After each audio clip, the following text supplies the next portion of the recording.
आज तकरीबन रात हो चुकी थी और बारिश तो रुकने का नाम ही नहीं ले रही थी। आज अपना काम खत्म करके मैं ऑफिस से निकला ही था कि तभी आधे रास्ते में मेरे जानने वाले निथन अंकल ने मुझे रोक लिया। अरे दीपक जी, इतने रात को आप यहाँ क्या कर रहे हैं? घर नहीं गए अभी तक? हाँ, वो मुझे आज कुछ ज़रूरी काम था ऑफिस में, लेकिन बस अभी घर ही जा रहा हूँ। दीपक जी, आपको शायद पता नहीं है, लेकिन आज अंधेरी काली रात है और आज रात अकेले बाहर नहीं जाएं तो ही फायदे में रहेंगे। क्या बात कर रहे हो निथन भाई? कल मुझे ऑफिस भी जाना है, इसलिए अभी जाना ही होगा ज़रूर। देखो दीपक जी, मेरी बात मानो, अकेले मत जाओ अभी। आज घर पर भी कोई काम है तो इसलिए जाना तो पड़ेगा। अच्छा तो एक काम करो, थोड़ी देर रुक जाओ, मेरी यहाँ ड्यूटी खत्म हो जाए, फिर हम दोनों साथ चले जाते हैं। अरे भाई, काफ़ी लेट हो जाएगा फिर मुझे, और कल काम पर भी जाना है, इसलिए मैं निकलता हूँ। आखिरी बस आती ही होगी, अगर वो छूट गई तो मुश्किल हो जाएगी। अच्छा चलो, गुड नाइट भाई। अच्छा रुको दीपक जी, मैं जानता हूं कि तुम मुझसे पढ़े लिखे हो और तुम्हें ये काली रात और चलावे पर ज्यादा भरोसा भी नहीं है। ये पोटली अपने साथ रख लो, ये मुझे मेरी माँ ने दिया था, लेकिन अब तुम रख लो और अपना ख्याल रखना। ठीक है भाई, अब मैं जाता हूँ। मैंने वो पोटली अपने साथ रख ली और वहां से निकल गया। रात बहुत थी, बारिश भी थी, लेकिन मैं क्या करता? मेरी नौकरी का सवाल था। रात काली होती जा रही थी, बस वाला जगह दूर था, जाते जाते अच्छा खासा वक्त लग रहा था। आसमान में तेज बिजली कड़क रही थी और बिजली के साथ बारिश की बूंदें चाकू की तरह पूरे जिस्म पर लग रही थी।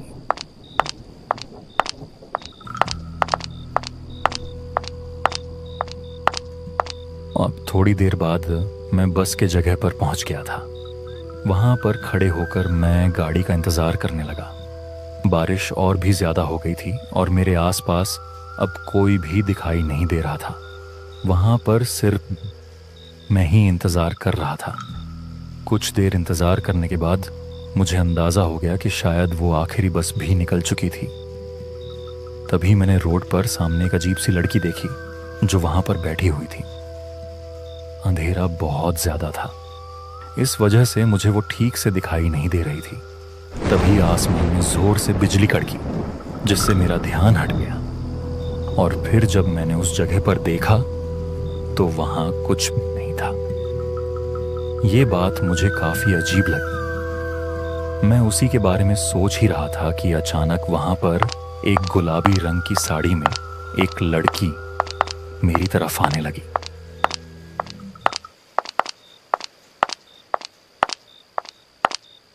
वो वहां पर आकर मेरे साथ ही रुक गई और ऐसा लग रहा था जैसे वो भी बस का इंतजार कर रही हो। क्या हुआ जी? आप इतने डरे हुए क्यों हैं?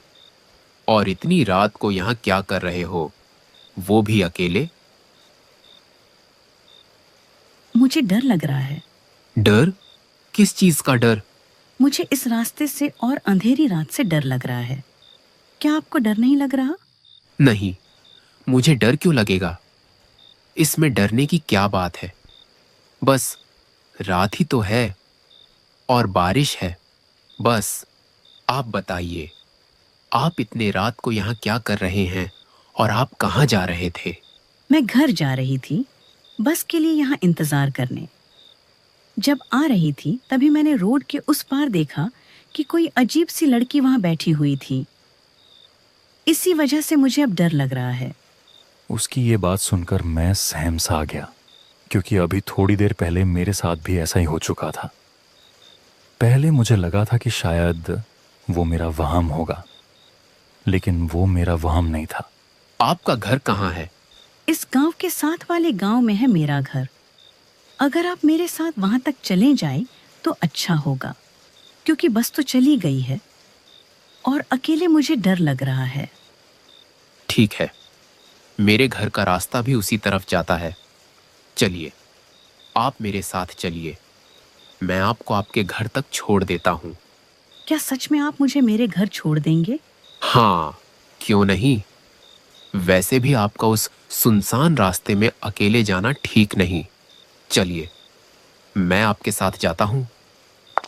वो लड़की मेरे साथ जाने के लिए तैयार बैठी थी और अब उस सफर पर हम दोनों साथ में निकल पड़े। हम दोनों पूरे रास्ते बातें करते हुए जा रहे थे। मुझे जो पहले थोड़ा डर लग रहा था, अब बिल्कुल भी नहीं लग रहा था। शायद मेरे अकेलेपन की वजह से ही मुझे डर महसूस हो रहा था। हम दोनों पूरे रास्ते बारिश में भीग रहे थे। रास्ते में अजीब अजीब सी आवाज़ें आ रही थीं। एक जगह तो हमें ऐसी आवाज़ें सुनाई देने लगीं जैसे कोई पुरानी कविता गा रहा हो। हम रास्ते पर चलते गए, लेकिन वो आवाज़ें भी उतनी ही आती रहीं। फिर हम दोनों एक जगह पर रुक गए। आपने कोई आवाज सुनी? आवाज? कैसी आवाज? अरे, इतने अजीब से आवाज जैसे इस सुनसान जगह में कोई दूर बैठा हुआ पुरानी कविता गा रहा हो। हाँ, तो क्या तुम्हें भी ये आवाजें सुनाई दे रही हैं? मैं तो समझा कि शायद सिर्फ मुझे ही ये आवाजें आ रही हैं।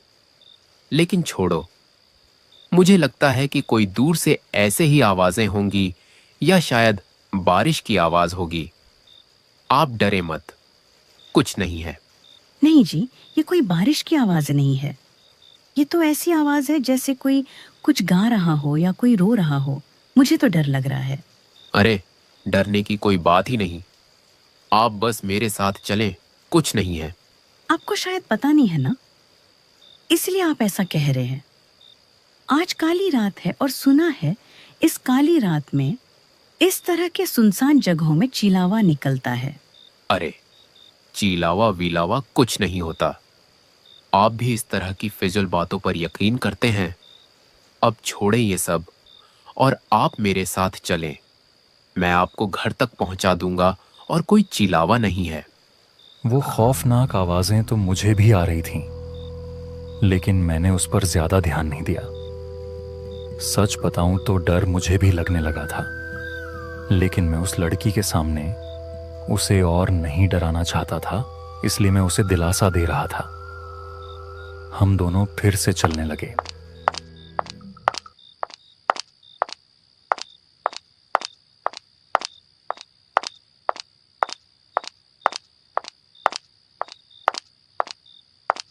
इस अंधेरी रात में, इस सुनसान जगह पर, इस रास्ते से क्या आपको डर नहीं लगता? नहीं, इसमें डरने की क्या बात है? बस सिर्फ अंधेरा ही तो है। नहीं, बस सिर्फ अंधेरा नहीं है, यहाँ पर और कुछ है। यहाँ पर। उसका इतना कहते ही मेरे पैर एकदम रुक गए।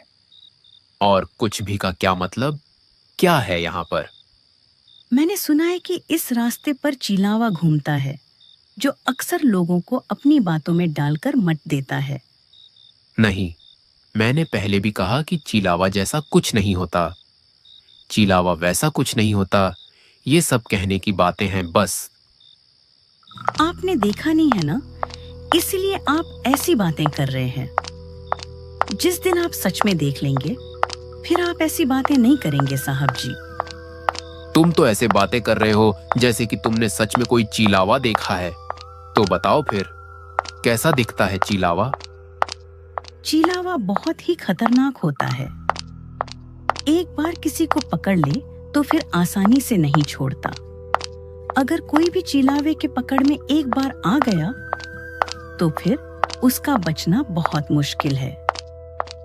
वो सब तो ठीक है, लेकिन तुमने मुझे बताया नहीं कि क्या तुमने देखा है चिलावा। हाँ साहब जी, मैं चिलावा ही तो हूँ। उसका इतना कहते ही मैं एकदम से रुक गया। मगर ये क्या, लड़की कहाँ गई? मैंने इधर उधर देखा, मगर वो कहीं भी नहीं थी। अब मुझे उसकी बातों से डर लग रहा था। मुझे समझ नहीं आया कि वो कोई थी भी और अचानक गायब कैसे हो गई। मैं अब बहुत डरा हुआ था। मेरी सांस मानो थम सी गई थी। मैंने बिना इधर उधर देखे ही चुपचाप चलना शुरू कर दिया। जो ये चिलावा वगैरह पर यकीन नहीं करता था, अब मुझे इस पर यकीन होने लगा था।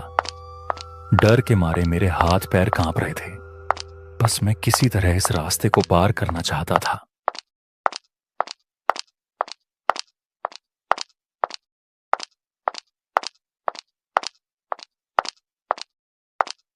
साहब जी, क्या हुआ? डर गए आप? ये आवाज सुनकर मेरे होश उड़ गए। मैंने पीछे मुड़कर देखा तो वो लड़की फिर से वहीं पर खड़ी थी। अब मुझे उस लड़की से बहुत डर लग रहा था। तुम कहाँ चले गए थे? अरे साहब जी, आप तो डर ही गए। मैं तो बस आपसे मजाक कर रही थी। उसका इतना कहते ही मेरी जान में जान आई। तुमने तो मुझे सच में ही डरा दिया था। साहब जी, लेकिन आप तो कह रहे थे कि चलावा वगैरह कुछ नहीं होता, तो फिर किस चीज से डर रहे थे? उसके सवाल का उस वक्त मेरे पास कोई जवाब नहीं था। मैं कुछ ना बोल सका। अच्छा, अब चले, घर भी जाना है, रात ज्यादा अंधेरी हो चुकी है। हाँ साहब जी, चलें।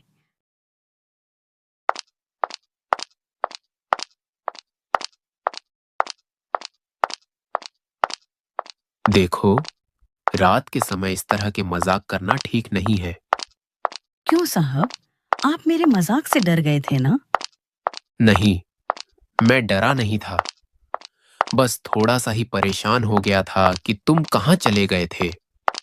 अच्छा, क्या अभी भी आपको यही लगता है कि चलावा नहीं होता?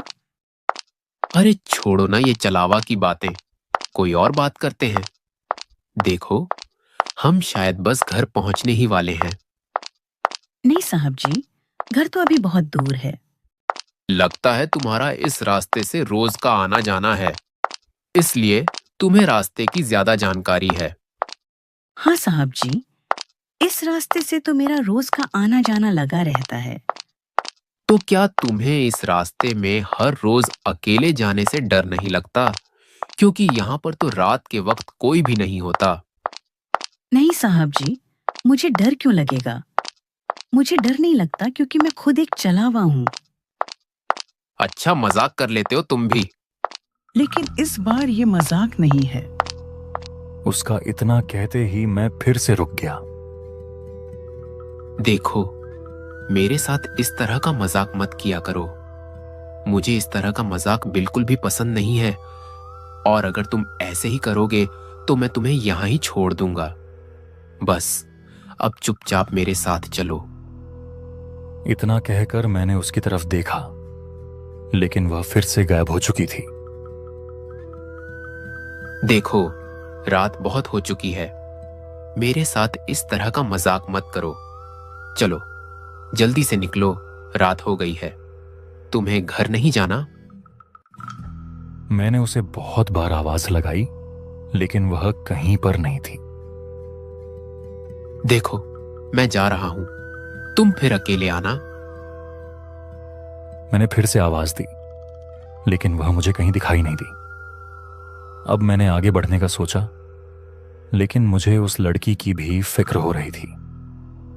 आखिरकार यह रास्ता इतना सुनसान है और रात काफी काली हो चुकी थी। अजीब अजीब सी आवाजें आ रही थी, लेकिन अब मुझे आगे बढ़ना ही सही लगा।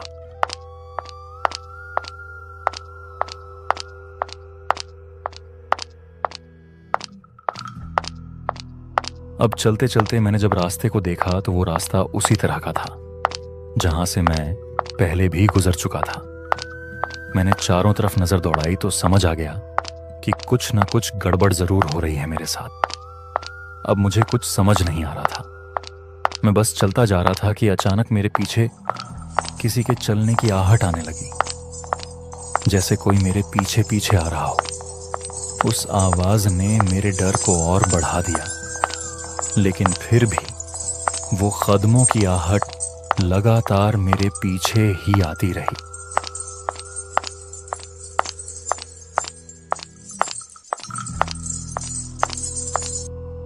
साहब जी, आप इस चलावे से निकल नहीं पाओगे। ये आवाज कुछ जानी पहचानी थी, क्योंकि ये उसी लड़की की आवाज थी। मैंने पीछे मुड़कर देखा और जो मैंने देखा वो सच में बहुत भयानक था। वो लड़की पूरी तरह बदल चुकी थी। उसकी आंखें लाल थीं और उसके हाथ पांव और जिस्म ऐसे थे जैसे कोई खूंखार जानवर हो।